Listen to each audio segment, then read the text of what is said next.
লক্ষ্মীপুর জেলার রামগঞ্জ উপজেলার ৮ নং করপাড়া ইউনিয়নের মধ্য করপাড়া ফুটবল একাডেমি কর্তৃক আয়োজিত নাইট ফুটবল টুর্নামেন্ট ২০২৫-এর ফাইনাল ম্যাচ অনুষ্ঠিত হয়।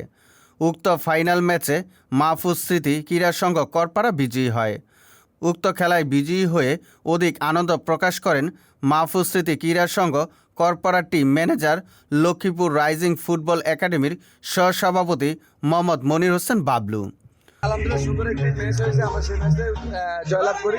আলহামদুলিল্লাহ আমার টিম ম্যানেজমেন্ট এবং প্রত্যেকটা খেলোয়াড়, বিশেষ করে আমার যারা আমাদের সাথে আজকে হেরে গেছে, তারা হেরে যায় না, তারা জিতে গেছে। আর এই এত সুন্দর আয়োজন আপনারা করার জন্য আপনাদের সবার প্রতি আমার দোয়া এবং ভালোবাসা থাকলো। আর ইনশাআল্লাহ আপনাদের এই খেলার যে আয়োজন করা হয়েছে, আমরা উক্ত খেলায় প্রধান অতিথি হিসাবে উপস্থিত ছিলেন বিপি আব্দুল রহিম।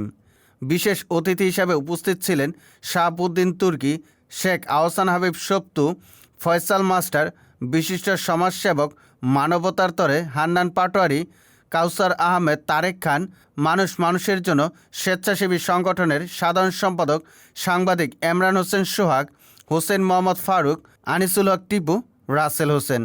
এ সময় সভাপতিত্ব করেন ডাক্তার মোহাম্মদ আবুল হোসেন। সুজিত মণ্ডল, সবার কথা।